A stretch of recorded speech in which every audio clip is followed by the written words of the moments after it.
ನಾಗೇಂದ್ರ ಬಾಬು, ಈ ಒಂದು ಕಾರ್ಯಕ್ರಮದ ವಿಚಾರವಾಗಿ ಗಮನಿಸಿದರೆ ಎರಡು ಪ್ರಮುಖ ಅಂಶಗಳು ನಮಗೆ ಗೊತ್ತಾಗುತ್ತೆ. ಒಂದು ಕಡೆ ಇದು JDS ಹಾಸನ ಭದ್ರಕೋಟೆ, ಇಲ್ಲಿಂದ ಒಂದು ಸ್ಟ್ರಾಂಗ್ ಆದ ಮೆಸೇಜನ್ನು ಕೊಡುವಂಥದ್ದು. ಜೊತೆಗೆ ಸಿದ್ದರಾಮಯ್ಯ ಬಣ ಮೈಸೂರು, ಹಳೆ ಮೈಸೂರು ಭಾಗದಲ್ಲಿ ತಮ್ಮ ಪ್ರಾಬಲ್ಯವನ್ನು ಇನ್ನೂ ಹೆಚ್ಚಿಸಿಕೊಳ್ಳೋದು ಒಂದು ಕಡೆ ಆದರೆ, ಮತ್ತೆ ಇನ್ನೊಂದು ಕಡೆ ಈಗಾಗಲೇ ಸಹಜವಾಗಿ ಕಾಂಗ್ರೆಸ್ನಲ್ಲಿ ಎದ್ದಿರುವಂತಹ CM ಹಂಚಿಕೆ, ಸೀಟ್ ಹಂಚಿಕೆ ವಿಚಾರ. ಅಂದರೆ ಅರ್ಧ ಭಾಗ DKಶಿ ಅವರು, ಇನ್ನರ್ಧ ಭಾಗ ಸಿದ್ದರಾಮಯ್ಯ ಅವರು ಅನ್ನುವಂಥ ಮಾತು ಕೇಳಿ ಬರ್ತಾ ಇತ್ತು. ಈ ಒಂದು ಹಿನ್ನೆಲೆಯಲ್ಲಿ ಸಿದ್ದರಾಮಯ್ಯ ಅವ್ರ ಜೊತೆ ನಾವೆಲ್ಲ ಇದ್ದೇವೆ, ಅವರು ಪೂರ್ಣಾವಧಿ CM ಆಗಬೇಕು ಅನ್ನುವಂಥ ಒಂದು ಮೆಸೇಜನ್ನು ಪಾಸ್ ಮಾಡುವಂಥ ವಿಚಾರವೂ ಇದೆ ಅನ್ನುವಂಥದ್ದನ್ನು ಕೂಡ ರಾಜಕೀಯದಲ್ಲಿ ಈ ಒಂದು ಕಾರ್ಯಕ್ರಮದಲ್ಲಿ ಗಮನಿಸ್ಬೋದಾಗಿದೆ. ಜೊತೆಗೆ ಕಾಂಗ್ರೆಸ್ ಈಗಾಗಲೇ ಹೇಳ್ಕೊಳ್ತಾ ನೋಡೋದಾದರೆ, ಹಾಸನದ ವಿಚಾರವಾಗಿ ಬಂದರೆ ಇಲ್ಲಿ ಬಣಗಳು ಹಿಂದಿನಿಂದ ಇತ್ತು. ಇದೇ ಕಾರಣಕ್ಕೆ ಕಾಂಗ್ರೆಸ್ ಇಲ್ಲಿ ನೆಲ ಕಟ್ಟಿತ್ತು. ಆದರೆ ಈ ಬಾರಿ ಒಟ್ಟಾಗಿ ಯಾವುದೇ ಬಣ ರಾಜಕೀಯ ಇಲ್ಲದಲೇ MP ಚುನಾವಣೆಯನ್ನು ಎದುರಿಸಿದ್ರು.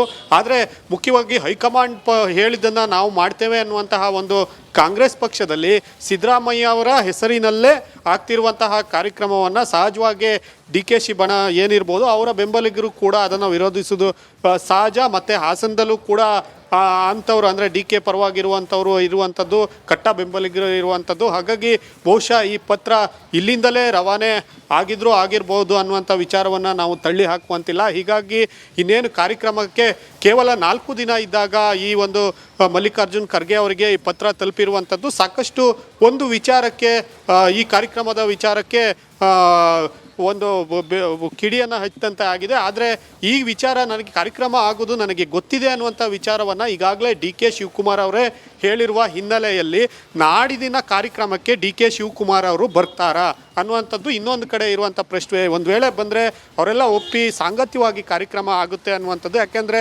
ಯಾವಾಗಲೂ ಜೋಡೆತ್ತು ನಾವಿಬ್ಬರು ಒಟ್ಟಿಗೆ ಇರ್ತೀವಿ, CM ಮತ್ತು DCM ಅನ್ನುವಂಥದ್ದು ಹಲವು ವಿಚಾರಗಳಲ್ಲಿ ಅವರು ಪ್ರೂವ್ ಮಾಡ್ಕೊಂಡು ಬಂದಿದ್ದಾರೆ. ಹೀಗಾಗಿ ನಾಡಿದ್ದು ನಡೆಯುವಂಥ ಸಿದ್ದರಾಮಯ್ಯ ಕಾರ್ಯಕ್ರಮ ಏನಿದೆ, ಸ್ವಾಭಿಮಾನಿ ಸಮಾವೇಶ ಕಾರ್ಯಕ್ರಮ. ಥ್ಯಾಂಕ್ ಯು ಖುಷ್ವಂತ್ ಡೀಟೇಲ್ಸ್ಗಾಗಿ. ಹಾಗೆಯೇ ನಮ್ಮ ಜೊತೆ ನಮ್ಮ ಪ್ರತಿನಿಧಿ ಬಸವರಾಜ್ ಇದ್ದಾರೆ. ಬಸವರಾಜ್, ಒಂದ್ ಕಡೆ ಈ ರೀತಿ ಒಂದು ಪತ್ರ ಹೋಗಿದೆ ಅಂತ ಹೇಳಲಾಗ್ತಾ ಇದೆ, ಮತ್ತೊಂದು ಕಡೆ ಯತೀಂದ್ರ ಸಿದ್ದರಾಮಯ್ಯ ಹೇಳ್ತಾ ಇದ್ದಾರೆ ಯಾವುದೇ ಸಮಸ್ಯೆ ಇಲ್ಲ, ಹೈಕಮಾಂಡ್ ಒಪ್ಪಿಗೆ ಇದೆ, ಸಮಾವೇಶ ನಡೆಯುತ್ತೆ, ಅದು ಯಾರೋ ಬರ್ದಿರ್ಬೋದು ಅಂತ ಅವಜ್ಞೆ ಮಾಡ್ತಾರೆ. ಆಕ್ಚುಲಿ ಏನ್ ನಡೀತಾ ಇದೆ ಕಾಂಗ್ರೆಸ್ನಲ್ಲಿ? ಶ್ರೀಲಕ್ಷ್ಮಿ, ನೀವು ಗಮನಿಸಬಹುದು 2022ರಲ್ಲಿ ನಡೆದಂತಹ ಸಿದ್ದರಾಮೋತ್ಸವ ಕಾರ್ಯಕ್ರಮಕ್ಕೂ ಕೂಡ ಸಾಕಷ್ಟು ವಿರೋಧ ಪಕ್ಷದಲ್ಲೇ ಆಗಿತ್ತು. ಆದರೂ ಕೂಡ ಇದು ಪಕ್ಷದ ಕಾರ್ಯಕ್ರಮ ಅಲ್ಲ, ಇದು ಸಿದ್ದರಾಮಯ್ಯ ಅವರ ಹುಟ್ಟುಹಬ್ಬದ ಕಾರ್ಯಕ್ರಮ ಅಂತೇಳಿ ಅವತ್ತು ಸಿದ್ದರಾಮೋತ್ಸವ ದಾವಣಗೆರೆಯಲ್ಲಿ ನಡೀತು. ಅದು ಯಶಸ್ವಿ ಕೂಡ ಆಯಿತು. ಆಮೇಲೆ DCM DK ಶಿವಕುಮಾರ್ ಅವರು ಕೂಡ ಆ ಕಾರ್ಯಕ್ರಮದಲ್ಲಿ ಭಾಗಿಯಾದರು, ರಾಹುಲ್ ಗಾಂಧಿ ಅವರು ಕೂಡ ಬಂದಿದ್ರು. ಈಗ ಸಿದ್ದರಾಮಯ್ಯ ಅವರಿಗೆ ನೈತಿಕ ಬಲ ತುಂಬಬೇಕನ್ನುವಂಥ ನಿಟ್ಟಿನಲ್ಲಿ ಅಹಿಂದ ಸಮಾವೇಶವನ್ನು ಆಯೋಜನೆ ಹಾಸನದಲ್ಲಿ ಆಗಿರ್ತಕ್ಕಂಥದ್ದು. ಇದಕ್ಕೆ ಈ ಸದ್ಯಕ್ಕೆ ವಿರೋಧ ಕೂಡ ವ್ಯಕ್ತವಾಗ್ತಾ ಇದೆ.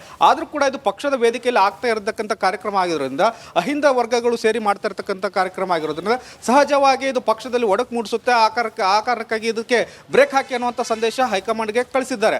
ಆದರೂ ಕೂಡ ಇದು ಅಹಿಂದ ಸಮಾವೇಶ ಆಗಿರೋದ್ರಿಂದ ಮತ್ತು ಇದು ಕಾಂಗ್ರೆಸ್ ಪಕ್ಷಕ್ಕೂ ಮತ್ತು ಸಿದ್ದರಾಮಯ್ಯ ಅವರಿಗೆ ಇದಕ್ಕೆ ಸಂಬಂಧ ಇಲ್ಲದಿರೋದ್ರಿಂದ, ಸಿದ್ದರಾಮಯ್ಯ ಅವರ ಬೆಂಬಲಿಗರು ಸಚಿವರು ಇದಕ್ಕೆ ಒಂದಷ್ಟು ಭಾಗಿಯಾಗಿದ್ದಾರೆ. ಸಿದ್ದರಾಮಯ್ಯ ಅವರು ಪರೋಕ್ಷವಾಗಿ ಬೆಂಬಲ ಇದ್ದರೂ ಕೂಡ ಅಹಿಂದ ಒಂದಷ್ಟು ಸಂಘಟನೆಗಳು ಸೇರಿ ಮತ್ತು ಅವರ ವಿಚಾರಧಾರಣೆಯನ್ನು ಮತ್ತು ಸಿದ್ದರಾಮಯ್ಯ ಅವರಿಗೆ ನೈತಿಕ ಬೆಂಬಲವನ್ನು ತುಂಬುವ ಕಾರಣಕ್ಕಾಗಿ ಮಾಡ್ತಾ ಇರೋ ಸಮಾವೇಶ ಆಗಿರೋದ್ರಿಂದ ಹೈಕಮಾಂಡ್ ಕೂಡ ಇದರಲ್ಲಿ ಮುಗು ತೋರ್ಸಕ್ಕೆ ಹೋಗಲ್ಲ ಅನ್ಸುತ್ತೆ. ಯಾಕಂದ್ರೆ ಪತ್ರ ಬಂದಿರಬಹುದು, ಕಂಪ್ಲೇಂಟ್ ಆಗಿರಬಹುದು, ಆದರೂ ಕೂಡ ಇದು ಅಹಿಂದ ವರ್ಗಗಳು ಸಿದ್ದರಾಮಯ್ಯ ಅವರಿಗೆ ಬೆನ್ನಿಗೆ ನಿಂತಿದ್ದಾವೆ ಅನ್ನುವಂಥ ಒಂದು ಸಂದೇಶ ಹೋಗಬೇಕು ಮತ್ತು ಬಿಜೆಪಿ ಮಾಡ್ತಕ್ಕಂಥ ಆರೋಪಗಳಿಗೆ ಒಂದು ಎದುರೇಟನ್ನು ಕೊಡುವಂಥ ಕೆಲಸಗಳು ಕೂಡ ಈ ಸಮಾವೇಶದ ಮೂಲಕ ಆಗಬೇಕು ಅನ್ನುವಂಥ ಕಾರಣಕ್ಕಾಗಿ ಈ ಒಂದು ಹಾಸನದಲ್ಲಿ ಸಮಾವೇಶವನ್ನು ಆಯೋಜನೆ ಮಾಡಲಾಗಿದೆ. ಆದರೂ ಕೂಡ ವಿರೋಧ ವ್ಯಕ್ತವಾಗ್ತಾ ಇದೆ. ಹೈಕಮಾಂಡ್ನಿಂದ ಯಾವ ಈ ಒಂದು ವಿರೋಧಕ್ಕೆ ಉತ್ತರ ಕೊಡ್ತಾರೆ ಅನ್ನುವಂಥದ್ದು ಬಹಳ ಪ್ರಶ್ನೆ ಆಗುತ್ತೆ. ಮತ್ತು ಇಲ್ಲಿ ಪ್ರಶ್ನೆ ಎತ್ತಿದವರು ಅಂತವರು ಬಹಳ ದೊಡ್ಡ ಮಟ್ಟದ ನಾಯಕರು ಅನ್ನುವಂಥದ್ದು ಕೂಡ ಇಲ್ಲ. ಹಾಗಾಗಿ ಸಹಜವಾಗಿ ಇದು ಒಂದಷ್ಟು ಆಕ್ಷೇಪಗಳು ವ್ಯಕ್ತವಾದರೂ ಕೂಡ ಸುಗಮವಾಗಿ ಈ ಸಮಾವೇಶ ಆಗಬಹುದು. ಶ್ರೀಲಕ್ಷ್ಮಿ, ಥ್ಯಾಂಕ್ ಯು ಬಸವರಾಜ್ ಡೀಟೇಲ್ಸ್ಗಾಗಿ. ಇನ್ನು ಕೆಪಿಸಿಸಿ ಅಧ್ಯಕ್ಷ ಪಟ್ಟದ ಮೇಲೆ KN ರಾಜಣ್ಣ ಕಣ್ಣು ವಿಚಾರಕ್ಕೆ ಸಂಬಂಧಪಟ್ಟಂತೆ DK ಶಿವಕುಮಾರ್ KN ರಾಜಣ್ಣ ಅವರಿಗೆ ಟಾಂಟ್ ಕೊಟ್ಟಿದ್ದಾರೆ. ಮೀಡಿಯಾದಲ್ಲಿ ರಾಜಕೀಯ ನಡೆಯೋದಿಲ್ಲ, ರಾಜಕೀಯ ನಡೆಯುವಂಥ ಜಾಗನೇ ಬೇರೆ, ಮೀಡಿಯಾದ ಮುಖಾಂತರ ನಡೆಯೋದಲ್ಲ ಅಂತ, ಮೀಡಿಯಾದಲ್ಲಿ ಚರ್ಚೆ ಮಾಡೋದು ಸೂಕ್ತ ಅಲ್ಲ ಅಂತ DK ಶಿವಕುಮಾರ್ ಹೇಳಿದ್ದಾರೆ. ಪರೋಕ್ಷವಾಗಿ KN ರಾಜಣ್ಣಗೆ DCM DK ಶಿವಕುಮಾರ್ ಟಾಂಗ್ ಕೊಟ್ಟಿದ್ದಾರೆ. ಕಾರಣ ಚರ್ಚೆ ಮಾಡೋಕ್ಕೆ ಮೀಡಿಯಲ್ಲಿ ಯಾವತ್ತೂ ರಾಜಕೀಯ ನಡೆಯಲ್ಲ. ಮೀಡಿಯಲ್ಲಿ ಯಾರು ರಾಜಕಾರಣ ಚರ್ಚೆ ಮಾಡೋಕ್ಕೆ ಯಾರಿಗೂ ಸೂಕ್ತ ಅಲ್ಲ, ಯಾವ ಪಾರ್ಟಿಗೂ ಸೂಕ್ತ ಅಲ್ಲ. ಮೀಡಿಯಲ್ಲಿ ಯಾವತ್ತೂ ರಾಜಕೀಯ ನಡೆಯಲ್ಲ. ಮೀಡಿಯಲ್ಲಿ ಯಾರು ರಾಜಕಾರಣ ಚರ್ಚೆ ಮಾಡೋಕ್ಕೆ ಯಾರಿಗೂ ಸೂಕ್ತ ಅಲ್ಲ, ಯಾವ ಪಾರ್ಟಿಗೂ ಸೂಕ್ತ ಅಲ್ಲ. ಮೀಡಿಯಲ್ಲಿ ಯಾವತ್ತೂ ರಾಜಕೀಯ ನಡೆಯಲ್ಲ.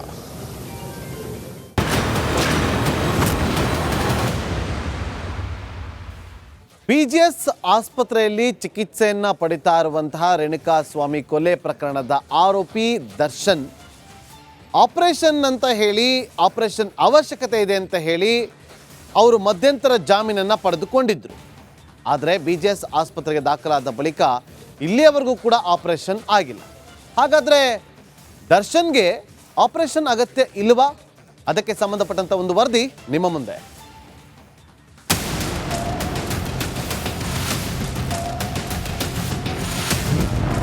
ಆರೋಪಿ ದರ್ಶನ್ಗೆ ಸರ್ಜರಿ ಅಗತ್ಯವಿಲ್ವಾ? ಬೆನ್ನು ನೋವಿಗೆ ಫಿಸಿಯೋಥೆರಪಿ ಸಾಕ?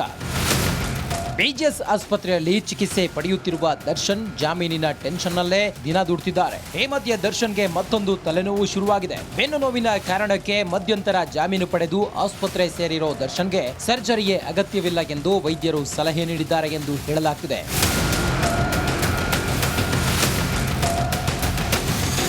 ದರ್ಶನ್ಗೆ ಸರ್ಜರಿ ಅಗತ್ಯ ಇಲ್ಲ, ಫಿಸಿಯೋಥೆರಪಿ ಸಾಕು ಎಂದು ವೈದ್ಯರು ಹೇಳ್ತಿದ್ದಾರಂತೆ. ಸದ್ಯ ದರ್ಶನ್ 90 ನಿಮಿಷಗಳ ಕಾಲ ಫಿಸಿಯೋಥೆರಪಿ ಮಾಡಿಸಿಕೊಳ್ಳುತ್ತಿದ್ದಾರಂತೆ. ಫಿಸಿಯೋಥೆರಪಿಯಿಂದ ದರ್ಶನ್ ಆರೋಗ್ಯದಲ್ಲಿ ಚೇತರಿಕೆ ಕಂಡು ಬರ್ತಿದ್ದು, ಕಾಲು ಬೆನ್ನು ನೋವು ಶಮನವಾಗ್ತಿದೆಯಂತೆ.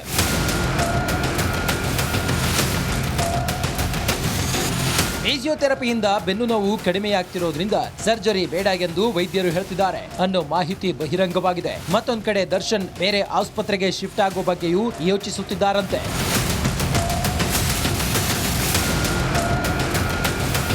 ದೀಪ್ತಿ ತೊಳ್ಪಾಡಿ, ರಿಪಬ್ಲಿಕ್ ಕನ್ನಡ, ಬೆಂಗಳೂರು.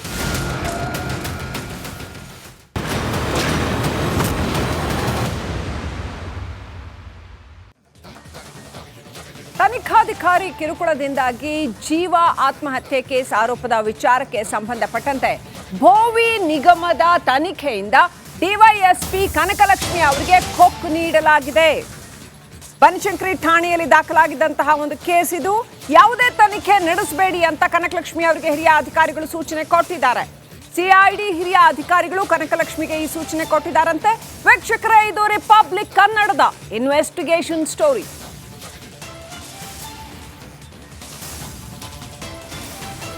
ಭೋವಿ ನಿಗಮದ ತನಿಖೆಯ ಸಂದರ್ಭದಲ್ಲಿ ಡಿವೈಎಸ್ಪಿ ಕನಕಲಕ್ಷ್ಮಿ ಈ ಜೀವ ಅನ್ನುವಂಥ ಮಹಿಳೆಗೆ ಏನು ಹಿಂಸೆ ಕೊಟ್ಟಿದ್ರು ಅನ್ನೋಂಥ ಆರೋಪ ಇತ್ತು. ಅಷ್ಟೇ ಅಲ್ಲ, ವಿವಸ್ತ್ರಗೊಳಿಸಿ ಚೆಕ್ ಮಾಡಿದ್ರು ಅನ್ನೋಂಥ ಆರೋಪ, ಜೊತೆಗೆ ಲಂಚಕ್ಕೆ ಬೇಡಿಕೆ ಇಟ್ಟಿದ್ರು ಅನ್ನುವಂಥ ಆರೋಪ. ಈ ಎಲ್ಲ ಆರೋಪಗಳ ಹಿನ್ನೆಲೆಯಲ್ಲಿ ಜೀವ ಆ ನಂತರ ಸೂಯಿಸೈಡ್ ನೋಟನ್ನು ಬರೆದಿಟ್ಟು ಆತ್ಮಹತ್ಯೆ ಮಾಡ್ಕೊಂಡಿದ್ರು ಅನ್ನುವಂಥ ವಿಚಾರ ಕೂಡ ಇತ್ತು.